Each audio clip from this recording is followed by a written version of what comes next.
बांग्लादेश के हालात बद से बदतर होते जा रहे हैं। वहां मुसलमान हिंदू मंदिरों को तोड़फोड़ रहे हैं। हिंदुओं पर अत्याचार, रेप, लूटपाट मचाने पर उतर आए हैं। बांग्लादेश में प्रोटेस्ट तो जाति रिजर्वेशन को लेकर शुरू हुआ था, लेकिन उसके पीछे एक बड़ी साजिश नजर आ रही है। मुसलमानों के अंदर छिपी हुई बदले की भावना नजर आने लगी है। मुजीबुर रहमान, जो कि शेख हसीना के पिता हैं, जिन्होंने बांग्लादेश की नींव रखी और बांग्लादेश के गांधी कहे जाते हैं, देश को अलग पहचान दी, उनके सभी मूर्तियों को तोड़ा फोड़ा जा रहा है।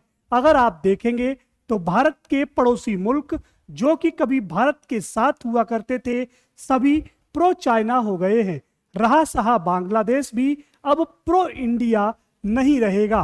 साथ ही विश्व स्तर पर इजराइल फिलिस्तीन का युद्ध, रसिया और यूक्रेन का युद्ध, इजराइल और ईरान का हमास, सभी आग में झुलस रहे हैं।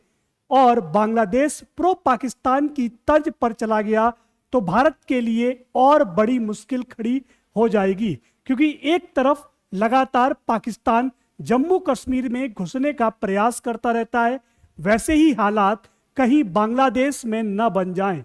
बांग्लादेश की भीड़ अभी उग्र है, कहीं भारत की तरफ अपने कदम न बढ़ा दे, उसके लिए भारत ने अपने बीएसएफ के जवानों को अलर्ट मोड पर रखा है। उम्मीद की जा रही है कि सभी राजनीतिक दलों के साथ इमरजेंसी मीटिंग के बाद भारत में कुछ सख्त कदम उठाए जाएं, जिससे वहां की आग यहां की आम जिंदगी को परेशानी में न डाल दे। ममता बनर्जी ने तो यहां तक कह दिया कि भारत सरकार जो आदेश देगी उसके आदेशों पर अमल किया जाएगा, जिससे किसी भी प्रकार की हिंसा पश्चिम बंगाल में न भड़के। यहां भी मुसलमान नाराज हैं, लेकिन परेशान नहीं। बांग्लादेश में तख्ता पलट के बाद और शेख हसीना के भारत आने के बाद पहली बार भारत ने आज अपना पक्ष रखा। विदेश मंत्री जयशंकर ने बताया कि बांग्लादेश में 19,000 भारतीय रह रहे हैं, 9,000 इनमें से स्टूडेंट हैं। जुलाई के महीने में बड़ी संख्या में छात्र वापस भारत आ गए थे। भारत की सरकार ढाका के लगातार संपर्क में है, साथ ही उनसे उम्मीद की जा रही है कि भारतीय दूतावासों को सुरक्षित रखा जाए। वहां पर रह रही माइनॉरिटी, वहां पर माइनॉरिटी लोग हिंदुओं को माना जाता है और उनकी संपत्ति, साथ ही साथ मंदिरों में हो रही लूटपाट को लगातार खबरें आ रही हैं।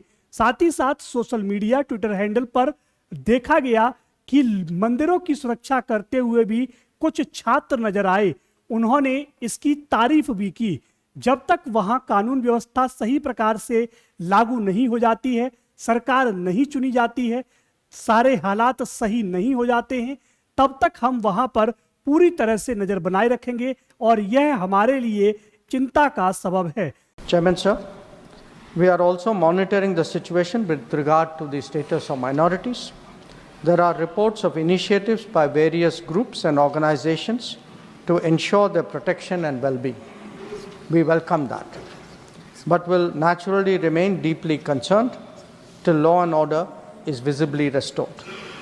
Our border guarding forces have also been instructed to be exceptionally alert in view of this complex situation.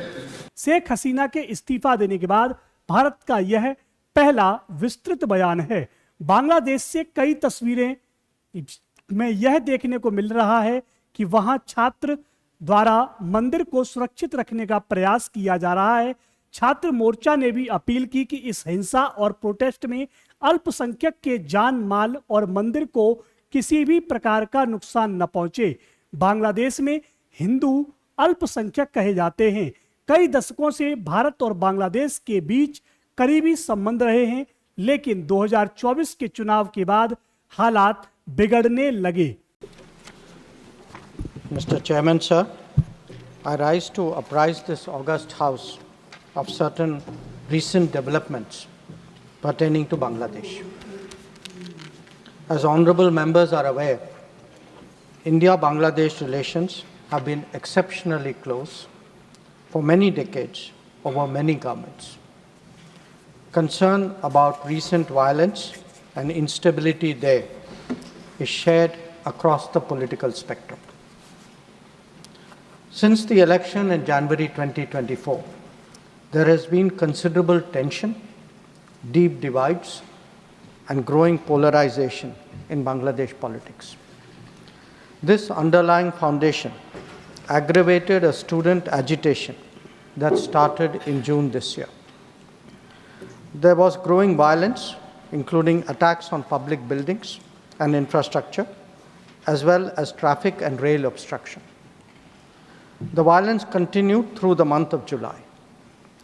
Throughout this period, we repeatedly counseled restraint and urged that the situation be diffused through dialogue. Similar urgings were made to various political forces with whom we were in touch.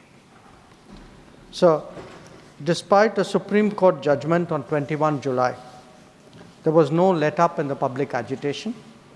Various decisions and actions taken thereafter only exacerbated the situation. The agitation at this stage coalesced around a one-point agenda, that is that the Prime Minister, Sheikh Hasina, should step down. On 4th August, events took a very serious turn. Attacks on the police, including police stations and government installations, intensified even as overall levels of violence greatly escalated. Properties of individuals associated with the regime were torched across the country. और ये जो आंदोलनकारी हैं वो road पर उतर आए। Bangladesh nationalist party की खालिदा जिया को रिहा कर दिया गया है, जो कि भ्रष्टाचार के मामले में 2017 से जेल में थी। छात्रों ने अंतरिम सरकार के रूप में नोबेल पुरस्कार विजेता और अर्थशास्त्री मोहम्मद यूनुस का नाम उठाया है।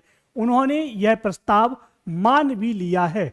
समझते हैं कि बांग्लादेश में इस तख्ता पलट के पीछे की कहानी क्या है।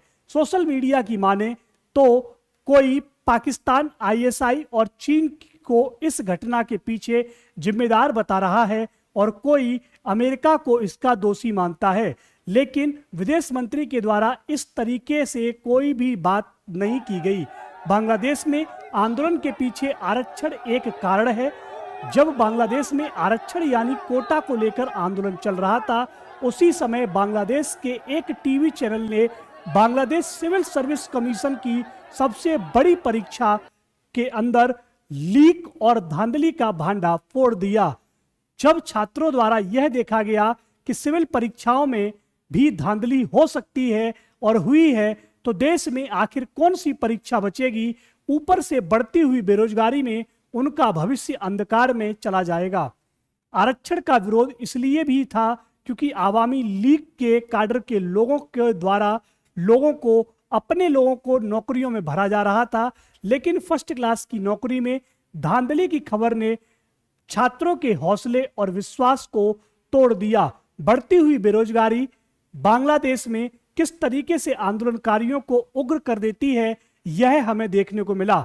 आप सभी के सामने ट्विटर हैंडल पर लगातार अलग अलग वीडियोस और फोटोज आ रहे होंगे, जिसमें कोई शेख हसीना के कपड़ों को लेकर के जाता हुआ दिख रहा है, कोई बकरी, कोई मछली, कोई वहां के तख्तों यानी कि जो गद्दे हैं उन पर सोता हुआ पाया गया है, कोई वहां की बिल्डिंग से पूरा का पूरा सामान चोरी करते हुए नजर आ रहे हैं।